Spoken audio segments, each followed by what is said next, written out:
Have you ever taken Benadryl or diphenhydramine? This is like Benadryl's cousin, Triprolidine.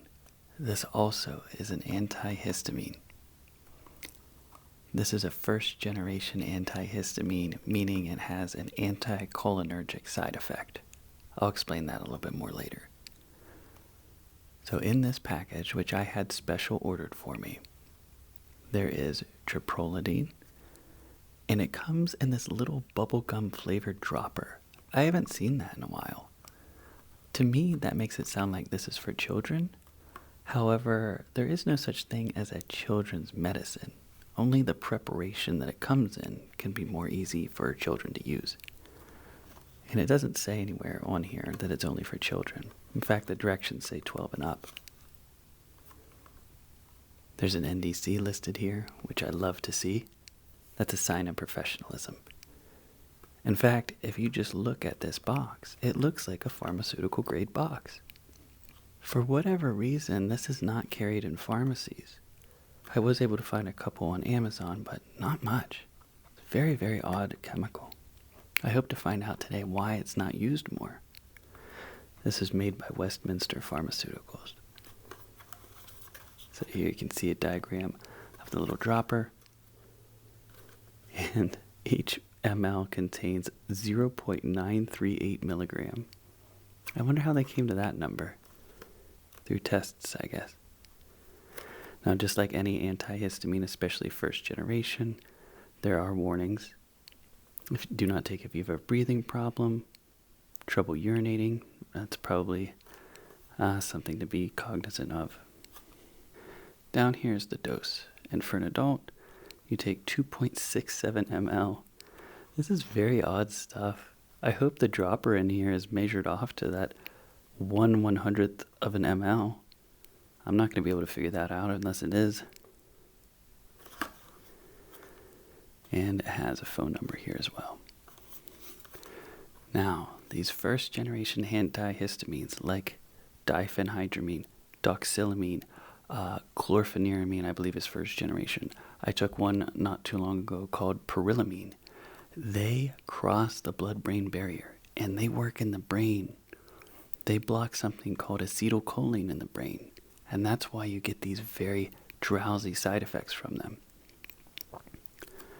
So in the human body, there's a chemical called histamine, and it's released from mast cells whenever there's an abrasion or some reason to cause inflammation, or there needs to be increased blood flow.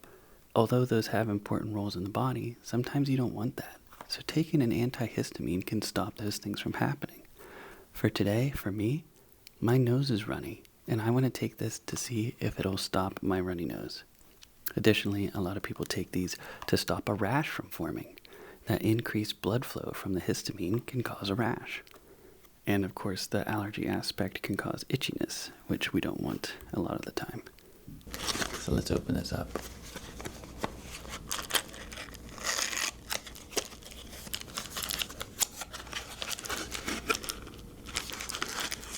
Look at this dropper. Why is it measured that way? Does anyone else find this odd? Wow. I think this looks really cool.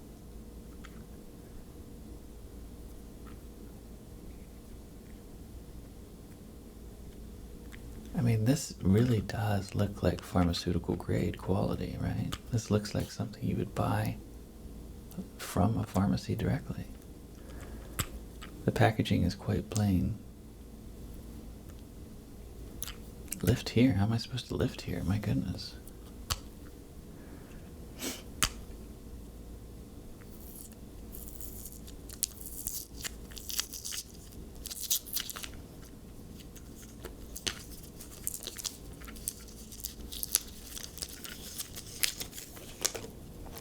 Has anyone ever seen prescribing information displayed in this way? I think that's pretty odd. I wish I wouldn't have done that now. This is kind of annoying. Well, whatever. Let's open this up and try it out.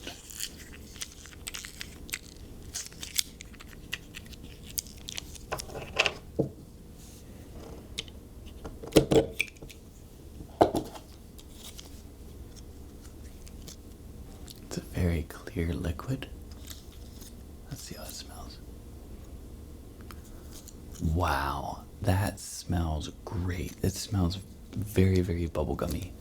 I think that this is going to be one of the best tasting medications I've ever tried. Now, how much am I supposed to take? 2.67 ml. That's so weird.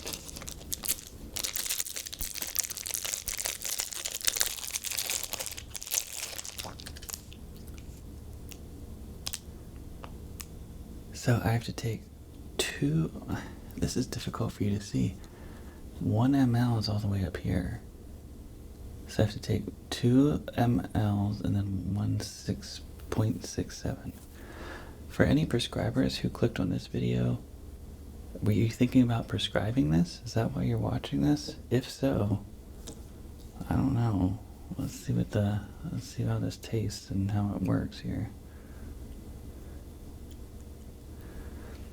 I mean, right away I don't like this because I have to... I can't see up inside this barrel to see if it's a full ml or not. I guess this goes directly in the mouth, right?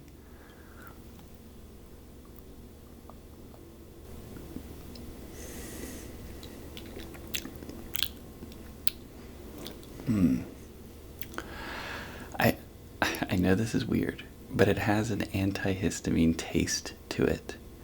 If you've ever taken diphenhydramine liquid, it almost kind of has like a bitter wood. I'm not even kidding. That's how I would describe it. Bitter wood. And I can definitely taste that in it. But the bubblegum flavoring more than overpowers it. Whoever designed this as far as flavoring goes, you did a good job. That was my pose for the thumbnail of this video.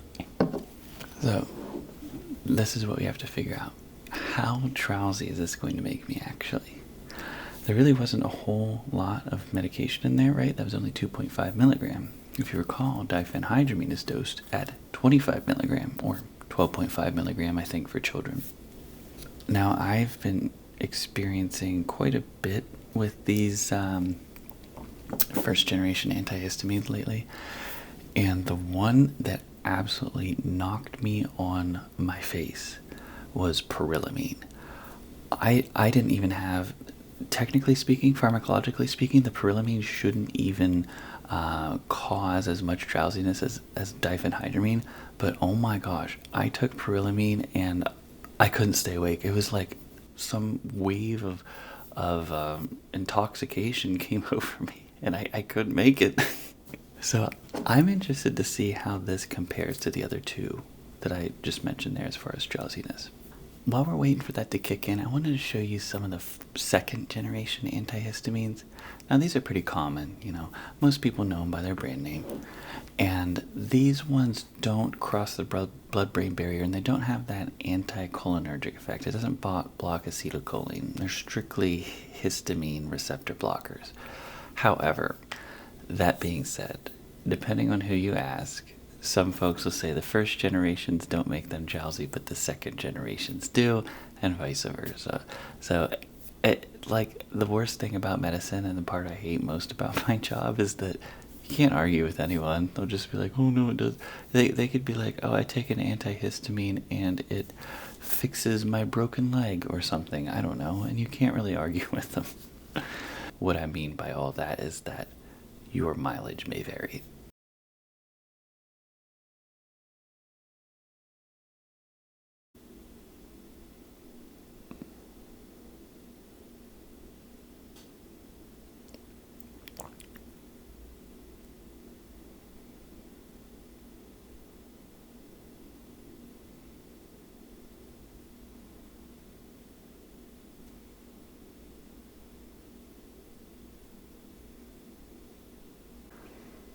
I'm just,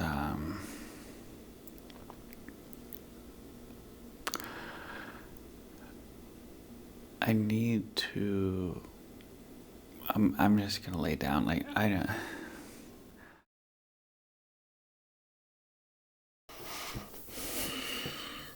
well, I think we know now why that's not more popular.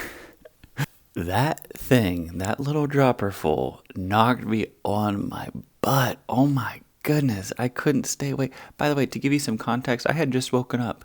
This was at 9 or 10 in the morning, I think. And I fell asleep for 3 hours.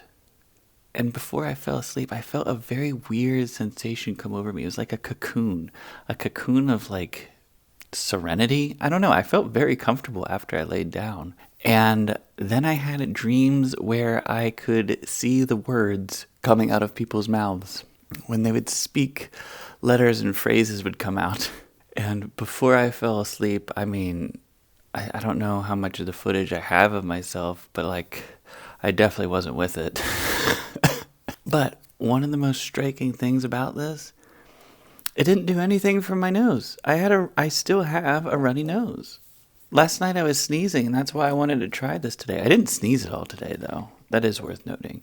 But my nose is still runny. Like, I just blew my nose. I can blow my nose again right now. So it did not have that drying effect that you see with Benadryl, for example. Benadryl is very drying. If you take that, it's going to be like a hurricane going through your nose. Like, it's very, very dry. So similar to Pyrilamine, which is something I've taken before, this is like, I would almost call this a sleep aid. This is more anticholinergic than anything. So what do you think? Have you tried this monstrosity? The only way, at least that I know of, you can get this is if you have a independent pharmacy, or typically Rite Aid will special order things. So you can special order it. I've never seen a prescription for it before in my life. I've never seen this before until I bought it. I just briefly looked on Amazon, and they do have 2 products that contain the Triprolidine. So the Flonase nighttime allergy relief, that's straight Triprolidine. And then there's a Mucinex night shift, which is $14, 20 caplets. That's actually good for Mucinex, honestly. They're very expensive. And that comes with acetaminophen, which is like a pain reliever, dextromethorphan, which is a cough suppressant, and phenylephrine, which is supposed to be a nasal decongestant, but it doesn't do anything. The FDA is going to pull that soon.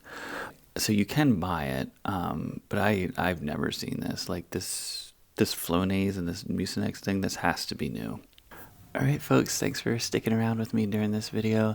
Stick around to the channel. Let's see what I can mess up next.